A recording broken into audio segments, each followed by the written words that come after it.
have a few more people join. Oops, sorry. Yeah, we'll get the program started for today. Just before we do, just a quick and obvious housekeeping message, since we're still, we're all dialing in today. Just make sure that your microphone is on mute, especially for the first part of today's presentation. Don't assume it is on, please.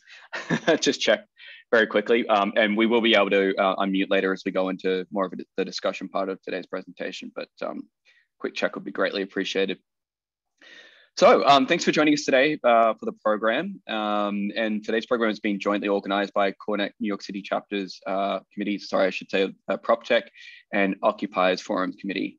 And today's presentation is actually going to be part one of a series of events which will be exploring the metaverse. Today's particular session is going to be focused on the end user and occupiers, which is why we only open today's event up to that particular part of our membership. And if you're not a member, welcome. Hopefully you'll get a lot out of today's session. So we're going to look at the applications of the metaverse to the corporate real estate sector from an end user's point of view and what that looks like in the future. So the first part of our program today, we're going to be joined by two fantastic speakers. So Kunal Lunawat will start off the conversation today with an explanation of what the metaverse is and what it's not. Kunal is the co-founder and managing director of Agya Ventures, which is a real estate technology focused venture capital firm. And our second speaker today will be Peter Van Emburgh. Peter's senior vice president of a small real estate company called CBRE. Hope you don't mind the dig, Peter. But Peter's going to discuss some really interesting applications of the metaverse to commercial real estate, as well as share some of his team's recent experience in developing a virtual workplace for CBRE employees. I personally am very interested to see how you and your team have gone about that. And for the second part of our program, we're going to actually have two breakout sessions to noodle on the following questions, given what we'll hear from the speakers. First question is going to be, what are you most curious about? And what are some of the learnings from the presentation? So a bit of a, I guess, a recap on what we've learned and a discussion there. And the second question, which will be in a separate breakout room, is given an opportunity, which use case of the metaverse would you like to implement in your world of work, or new world of work? So it's going to be a fantastic and fascinating program. And without further ado, I'm going to hand it over to you, Kunal, to get us started.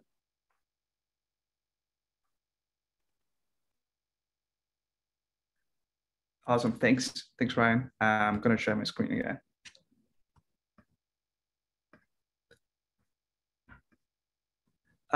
Great. It's great to be here. And over the next 10 minutes, we've been spending a lot of time on kind of digging deep into what the metaverse is.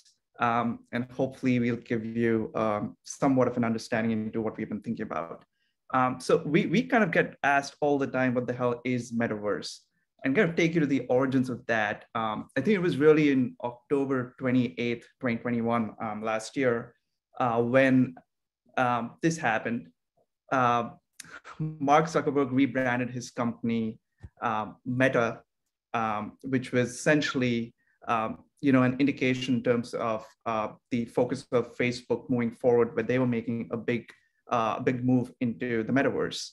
And sure enough, as you can see here, since the announcement that afternoon, there were memes that started coming out. And this was part of the buzz that the internet generated around the metaverse. Twitter started trolling Facebook. They came out almost looking to change the name. And it was around this time also, if you look at this graph, we did a Google search here, which was across the trends line. If you see around October, there was increased interest in terms of people trying to search for what the metaverse is. So you see the spike, which corresponds to October 28th, where people are just more excited and curious in terms of finding out what this exactly entailed, which is also around the same time when we as a fund started to dig deep into what this was about and what the applications could be for the real estate world. So I thought it might be instructive to start with first what it's not. There's been a lot of buzz around if the metaverse could be an entirely different construct in terms of how we engage with the internet. and if it could be an entirely different kind of internet itself. I think one of the most precise definitions of what the metaverse is not that we've come across has been from Vishal, who's the VP of Metaverse at Meta, where he says that it's not a new internet, it's not a new set of protocols, and it's not an entirely new foundation on which the internet's created or functions. What it's also not is it's not just a hard headset or a piece of hardware device. A lot of people think that the metaverse is at the end of the day going to be a set of VR or AR headsets that we're going to put on top of our noses, and we're going to experience an augmented reality or virtual world. And it's also not that. And at this juncture, kind of 3 or 4 months out since Facebook made that announcement, what we can say is we have some understanding of what it could be. So what it could be is, simply put, a new way to experience the internet today. And here's, I think, something that's worth kind of honing in on is today, the way we primarily experience the internet is that we look at it. In the future, the metaverse promises for us to be inside the internet. Now, what does that mean? And we want to unpack this bit a little more in terms of what it means to be inside the internet. Let's kind of spend a couple of minutes here, which is today the way everyone on the internet experiences the internet is we email, we text, we go on e-commerce websites, we do property tours, we're on a Zoom call right now. And one of the fundamental attributes of this aspect of the internet is that we're staring at each other. If you were to ask me, I think this Zoom call is kind of 10 years too old, right? Because it lacks the immersion, the interaction layer, the engagement that could be possible a few years from now. But this is the fundamental premise of the internet today, right? Which is we are looking at each other and we're staring at the internet, and it seems a little transactional. The conversational does not flow as well. The engagements, when one person's speaking, the other person cannot speak or see his or her body language. And that's what I think the metaverse might end up solving for, which is this. It'll hopefully create more immersive experiences, which are built in the virtual world and that we get to experience through our avatars. And there are three attributes here that, as of now, are the core tenets of what the metaverse will promise from a philosophical standpoint. Our interactions will be marked by co-presence, they'll be continuous, and they'll be more conversational in nature. We'll have a look at a couple of videos over the next 30 seconds or so to kind of dive deep into what these three attributes mean. But if there's one thing that we take away from what the metaverse is when we think about an experience or a product in the metaverse will make these three things happen, which today the internet is not able to justify in its own way. So let's look at those videos, and I'll come back to kind of distill what these mean further. The first video I'll play is actually that of a virtual concert that David Guetta had in Sandbox, I would say 7 to 10 days ago. And we actually attended the concert, and you'll see someone's avatar there and there are other avatars engaging with the avatar in a manner that you would in a party. So I'll play that now.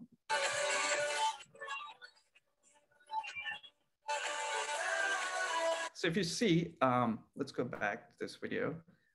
This is an avatar. These are real avatars. The music's playing, and if we would have a high resolution video at this point, we could actually pan around and go see who else is attending. We could see David Guetta's persona there, and we could immerse ourselves.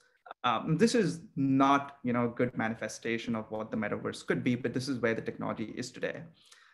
What I'll do is the next video will show you where this could be 12 months from now, which is presumably a more high resolution version and a high fidelity version of an avatar in a virtual environment. This video was taken from a video game and sourced from Intel's website. So as you can see, this gentleman here feels more lifelike.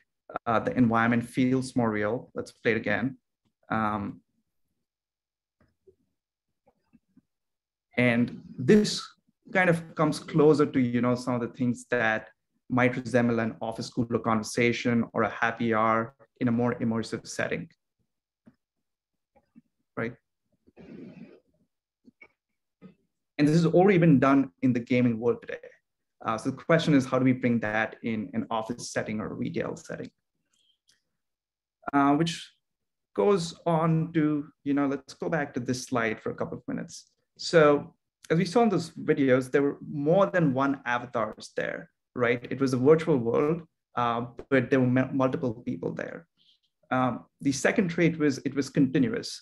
What we mean by that is today, if we do a property tour that's virtual, we see one aspect of the property tour by ourselves, but the broker is not there. So that's what we mean by continuous co-present, a conversation that's happening in a continuous fashion with co-presence, with someone else around. And because there were people inside the virtual world together in a continuous fashion, it was more conversational at some point, right? I could go walk up to someone at the Metaverse at David Guetta's concert and have a conversation with them, either through video or through chat. And this is how the Metaverse starts taking shape in helping us build more immersive experiences. Go over some closing thoughts in terms of questions that we get asked all the time, which is how much of this is hype versus reality. I think we're still at that stage where part of it is hype, but part of it is transcending into reality pretty fast. And there are really two drivers here. There've been tremendous amounts of capital that have been deployed both by big tech and VCs. But more than that, more than the capital, it's really some excellent, like some really sharp minds working in the space. And a lot of these minds are trying to bridge the gap between the physical world and the digital world. The second thing we get asked is the technology there to make this quite immersive? As we saw in the first two videos, the first video is what the real world is. The second video is what it could be. It's not quite there yet, but we're compounding at a pretty fast rate. And the key here is it's not easy to see what the compounding rate is until the tech becomes ubiquitous. So it very well might be the case when 6 to 12 months, we are looking at a digital environment or virtual world that's mind-bogglingly close to our physical world. And at that point, it might be too late for us to start thinking about. As real estate stakeholders, how should we start thinking about the metaverse? I think there are really two prisms. One, what are the interactions in our workflows today that we can augment by the metaverse? So are we doing a lot of Zoom calls? Are we compromising office culture because of these Zoom calls? And is there a better way to kind of have those Zoom calls? So that's one prism, especially in the office world. And then the second prism, which we are seeing manifest more in the luxury brands retail world, is how can we use the metaverse as a connective tissue between the digital world and the real world. And what that really means is, say we have a shopping mall in Decentraland. If folks attend the digital shopping mall and do a certain set of things, can they get access to special discounts and benefits at the shopping mall on Fifth Ave? So you're creating a bridge between the digital world and the real world. And again, because of Metaverse's underlying technology, that becomes easier. And then what are some of the real use cases? I think this is a great segue to Peter's presentation as well. So I'll pause there. But what I would end with is Kathy has written a lot on the Metaverse. And something that she said was along the lines of, the Metaverse in some ways is about the internet breaking free from the rectangles in our hands. But at the end of the day, it's also us breaking free from the internet as we've known it all this while, which is staring at our screens and having those impersonal, less immersive conversations. So with that, I'll hand it to Peter. Great. Thank you so much, Kunal. That was really informative. I appreciate it. I believe you're continuing to run here. All right. So like Kunal started his presentation on October 28th was the key date, right? My date was December 16th, which was the date that Bob Selenick, my CEO, reached out and said, PVE, where does the metaverse play into all the work you're doing around future of work and running corporate real estate? So I did what anyone does in my position, like a lot of people on this call, and I quickly Googled Metaverse because I had no idea where to start. And here we are 2 months later. And what we have gotten to is our initial pilot and proof of concept version of our version of a metaverse as it applies to corporate real estate. And so that's what I'll talk about a little bit today. And what you're looking at here is one of the first interactions I had with my team. Patsy Kessler's one of my right hand. She's on the left. She kind of had this Kate Gosselin hairstyle in her avatar. On the right, Brooke Carey's my head of project management. She said, "What do I look like?" And I was laughing hysterically because I said, "You look like a male version of Elizabeth Holmes from Theranos." And so we've had a lot of lessons along the way, and this has been a lot of fun. Now, what this is not, just as Kunal talked about what it is and what it is not, I'm not going to get into NFTs that I still don't understand. I'm not getting into Jamestown buying a Decentraland version of Times Square. This is really focused on at least what I'm learning and interacting with different subject matter experts, how we can apply this to corporate real estate and to ourselves. So if you go to the next slide, December 16th, what really kicked off and piqued my CEO's interest was the fact that Accenture in their earnings report said they had just procured 40,000 Oculus 2 devices to send to all new employees. That's a lot of these crazy little headsets. And so we engaged Accenture kind of to understand why, how is this playing into your future of work? And theirs was purely centered around the second one, around learning and development. They have other use cases, but that was the main driver for them. Whereas as part of onboarding, instead of sending 40,000 people to a training campus somewhere in the middle of a pandemic, it's part of the onboarding experience. If you Google or look at TikTok or Instagram, Accenture unboxing, you'll see new employees open up their box. It's a laptop and the Oculus goggles. And as they go through the onboarding experience, it is done virtually, consistently, and in this kind of connected environment and connected experience with their colleagues. Now, that's a great use case, but that's not perfect for my business. We don't hire all like 40,000 22-year-olds. We have a lot of dinosaur brokers in my business. And so we really want to uncover, what could be our use cases. And the three that really resonated for CBRE and for at least what I'll talk about are collaboration, which I'll get back to, learning and development. We need to do a lot of work in driving a consistent learning and development globally. So my chief people officer is focused on exploring ways that just like Accenture, we could engage in some sort of metaverse environment for onboarding, some events, learning and development. It doesn't replace in-person learning. No one would argue that, but it's just one layer better than two-dimensional on your desktop, one of these crazy trainings we all have to do. Third, on wellness, we are actually doing this right now. I'm building out a new office in Charlotte, and we have a whole focus on well-being, indoor air quality, and curated learning and experiences. So we're going to have business Oculus devices there. So employees can go and you put this goggle on, and Supernatural, I think is the program, and you can immerse yourself doing yoga on the beaches of Bali or on the Great Wall of China, or do some sort of crazy exercise movement like the guy in the picture. Could be a little hokey-dory for me, but we're going to try it out. But what is really, really interesting is when you put that headset on, if you haven't already, there is a sensory neural component to it. So as you're doing yoga on the beach of Bali, you can listen to the waves crash. And me being the weirdo I am, I just kept going further into the ocean to see what would happen. And then it gets really deeper because you're like drowning yourself in the water, but it's well-being. So going back to collaboration, so this is the kind of use case I've centered on. We all do corporate real estate as our core business. So how could we create this collaborative environment to host meetings for ourselves and our clients? And what I have found in discussing with Accenture, kind of the aha moment for me at least, remember in Kunal's video, you had the music video and all these like goofy avatars dancing around? Accenture, when they build their metaverse, it's very futuristic. It's got a Chiang Mai waterfall airport feature.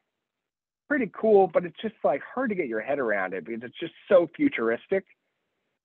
we really centered on the idea of creating digital twins of your office and really going off a familiar environment first, and then creating a digital version of it that's even better. So go to the next slide. So CBRE, our core business is real estate. So I really wanted to look at how to replicate a physical environment that is familiar to people and then create almost a twin, although my IT people say don't call it digital twin. I know it's a different connotation. So, but create a replica of it that is even better version. What do you mean by even better? So if you look on the upper left, there's a floor plan of our CBRE HANA co-working office in Dallas. A lot of people go in there for meetings, they plan, they collaborate. It's pretty cool. But how do we make it better? Well, the things we kept are it's hospitable. It's not a hospital. The warmth, texture, materiality, a variety of collaboration spaces, and some great branding elements. You can put in videos and PowerPoint presentations. We have a functional outdoor deck already, so we replicated that. What do we do better? Well, it's virtual. So this is on the second floor of the Park District in Dallas on Clyde Warren Park. I said, well, put it on the top floor. Doesn't need to be on the second floor. Let's make the ceiling height even bigger. You know what, let's throw a fire pit on that balcony. Why not? You know, let's do a virtual coffee cooler. Let's have private chat zones. When you go into a conference room, you actually have that privacy in that private moment. And you can get rid of building columns. You can get rid of workstations. You get rid of furniture with arms. I'll get back to that if you're curious. Tight corridors, some of the walls, like I did a huge project room on the far left of that floor plan on floor 3, rather. And I only need one wall because virtually I can throw up a virtual whiteboard and virtual sticky notes. So you don't really need to be confined to all 4 walls. So we engaged I'm not in a position to hire 400 video game designers like Accenture did. So we've engaged an architecture partner that is on the bleeding edge of this and has a practice on helping us really take a physical space, take the Revit model, convert it to the virtual world and make it better with the different design enhancements that that we're looking for. So go to the next slide, if you wouldn't mind. So this is a sneak peek of what ours looks like. Now, if I were to show you a picture of the space, it looks so similar, but it was HANA co-working brand. You know, my name's on the lease, so I just changed it with the CBRE logo. I kept the herringbone floors and the texture, the materiality. Again, you'll notice we're really high up in these views because I threw out drones to capture the skyline views from the top floor of the building instead of being confined to the 3rd floor that HANA is really based in. So if you care about a Dallas skyline, you can see that through the windows. And we have places of collaboration where you just you get in the controllers and you click and point and you can sit in that Herman Miller Geiger furniture. You can go out to the fire pit on the balcony with this views of Dallas. What you'll hear is the fire crackling by the fire pit, the wind rustling. And as your colleague, like Patsy with the Kate Gosselin hair, comes up behind me and she says, PVE, I hear it in my left ear, and you turn and she's right there. And it's just like a really big aha moment that, again, does not replace the in-person experience at all. But this is just another tool, another arsenal in our toolkit that goes beyond a bridge line, a Zoom video screen, and just another way that we can collaborate, do planning sessions with our team right now. And really the goal of where we're taking this is to create a space where we can do planning sessions, brainstorming sessions with our clients. We're going to work with one of our business units. They have an expiring lease. And just as we engage them and say, you know, let's co-develop and co-design, what kind of art do you want? Do you want the industrial look? Do you want the modern finishes, all the things that we do in corporate real estate. But this time we're going to co-design and co-develop a virtual space. So they're like, I want a jungle room. All right, we'll make you a jungle room. You know, I want the beach scene of Bali to collaborate with my clients. All right, we can do that. And so obviously we want to bridge the line of getting too crazy or too outlandish, but really create some value as a way to embrace this sort of virtual and immersive experience that is grounded in a familiar place like our CBRE Dallas office, that looks familiar, but it's even better. So that's a little bit about our journey. I will say real quick, if you flip to the final slide, you can that's my avatar. Of course, he's got a stronger jawline, probably 6'5", really handsome. So you can make these avatars better and than in real life as well. I will say, just being totally transparent, this is not without its challenges. You know, Oculus used to have Oculus for Business, which was secure and network friendly. They've put a pause on that at the moment. So what does that mean? You can get the commercial grade one. I stole my son's Oculus device that he got under the tree from Santa, and which is fine, but that makes D&T and our IT people a little bit nervous. Plus, you would then have to require your users to have a Facebook account. That makes a lot of us nervous too. I have deleted my Facebook account, others I'm sure too. So there is a lot of movement and momentum, as Kunal was saying. The next 12 months are going to be insane in this space as the quality of the images get better, but it also, I think we're still looking for the scalable and enterprise ready solution because it's just a heavily fragmented industry at the moment. But it's fun, buckle up.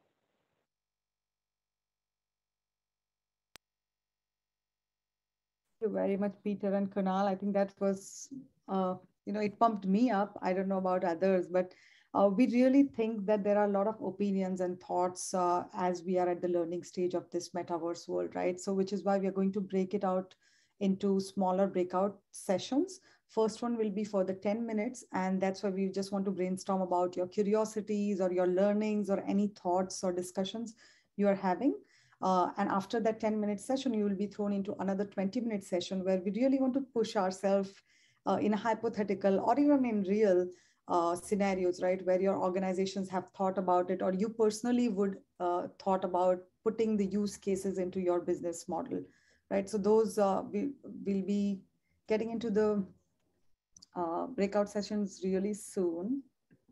I'm assuming that it has already started because I'm seeing people going in and out. So Carolina, if you can help us break into the smaller groups, we would love to kick in some discussions and gather thoughts from this group.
Wow, we had some great points discussed. So four of us, who wants to go first? Laura, do you want to go first and sum it up for us in what you discussed in your group? Oh gosh, sure. We had a really interesting conversation. I think the consensus was that the metaverse is not going to replace anything in real life. We still see that as being, especially with the limitations of technology today, we still see that kind of the predominant goal is to get together in person wherever we can. But this is going to be a really helpful accentuation or extension. And a couple of the more tangible use cases that I think we aligned on were, and Lori had mentioned this actually earlier, is maybe not shipping Oculuses to everyone in their homes to replace the experience of going into the office, but supplementing the office experience by being able to collaborate with people while you're in your physical office that may be sitting in other offices or maybe in other stakeholder companies. So if you will, everyone's sitting around a virtual conference room in CBRE's New York office, but we're collaborating with colleagues that are in our London office and colleagues that are in our Dallas office. And so that way companies can invest in an XR space that's allowing for those capabilities without maybe some of the limitations that Peter mentioned in terms of needing to like mass invest in hundreds and hundreds of Oculuses and ship them out to folks' houses where they don't have IT support. And then the last thing is that we think that there's just a lot of concerns around the fact that it's unregulated. It actually does cost money. So there's a lot of like secondary markets that are cropping up where you are buying for things within the metaverse. And so we're just interested to see how kind of the rules evolve to make sure that it's a safe place for folks to be. Great summary. Brigitte, do you want to go next? Sure, I'd love to. So I'm just going to quickly introduce the scribes, because in each of our sessions we identified scribes and people that were going to report literally. So I'll let them speak, but just as a summary, Peter is going to speak around some of the conversations we had around the crypto and buying land and in the metaverse, which was a very interesting conversation, and see where this is going to take us in the future. And the second part was with Matt, and Matt had some great input around like what does that mean for experience, connectivity, inclusivity, belonging, and cost. So let's start with Peter, please. Sure. So the beginning of our conversation started around the, not physical, but where these conversations are going to take place within the different instances of the metaverse, like Decentraland, for example. They have a X amount of plots of land that they sell or rent out for, however much they deem necessary. And the value of these lands will be based off of the exclusivity and other factors that go into it. And then also it came up about the types of transactions that happen in these plots of land and that they're going to be based off of different types of cryptocurrency. Perhaps they're application based, or it just depends on the usage and what the goal is of the transaction that they're trying to do within those plots. It's built on the new Web3 technology that is really, you'll be able to substantiate your proof of ownership, which is all accountable through the blockchains. And again, it depends on where they're built. There's a big hesitation, obviously, towards the new way of interacting like this, because it can definitely feel like we're straying away from traditional business, and we don't want to do that, especially for how many people we're trying to catch up to the technology and get them excited about. Virtual real estate is already prevalent, that there's many efficiencies that can be improved upon with interacting with these environments, like being able to tour rendered spaces instead of just seeing implants of people stuck around these spaces to make it look like it's live. Yeah, and parallel to the real world, there's just digital comparable exclusive events, that are limited and that you can sell tickets for. There's equivalencies in the metaverse that could represent something in the real world. We mentioned there's a mention in Miami that's really exclusive, and that it's already built out in the metaverse equivalent of that. And I think Brigitte can touch a little more on that, but that's about as far as we got before we got kicked out of our first session. Thank you, Peter. Thank you very much. Matt, would you like to share our findings? Yeah, cognizant of time here, so I'll jump in quickly. I think when we talk about opportunity and use cases for us, I think at the top of mind is probably some of the ones that feel a bit more ubiquitous, right? Replacing annual meetings, new offices are streamlined, 3D plan review, tours, a more tactile way for people to engage with product that's not in person, which is challenging now. And then I think on the experience side, we're talking about augmenting what the experience is for employees, either in person or not in person, having gone to a location or not. There is definitely some interest there for us to understand what that looks like. We also talked a little bit about cost profile in this new way. Who's making the investment? How does that investment work? What's the ROI? How do you gather information about whether or not people are adopting any of this, if it impacts their feeling of belonging? And then I think there's a question on the back end about inclusivity. How do you make this in terms of your sort of global outreach to a more distributed fashion, that you're not excluding people who live in network insecure locations, et cetera? That's a big consideration for us as well. And then we talked a little bit about personal versus business kind of focused applications of this. What will be what you do outside of work? Are you shopping in a digital mall versus what is relevant for your brand ideology and kind of the applications from a business perspective. Thanks, Matt. Appreciate that. As you mentioned, Matt, I'm just a little cognizant of time. So I'll just end with a couple of closing words here. And firstly, just wanted to give Kunal and Peter a huge thank you for your contributions today. That was super interesting. A lot of people in my 2 breakout rooms really got a lot out of what you both had to say. So thank you very much. And the second thing I will say is I think a lot of people are curious to learn a lot more, and there will be 2 more sessions on this topic, which will be open to a broader group. I think it was very valuable to have end users only in this discussion, but I'm curious to hear what other people in our industry and an ecosystem think. So stay tuned for those events. I just think there's a lot more to dig into here, but thank you all for coming today. I hope you found it really useful. Again, thank you to our speakers, and we'll hopefully look forward to seeing you for part 2 and 3 on this topic. Thanks, guys. Thank you so much. Have a great day. Bye-bye. Bye.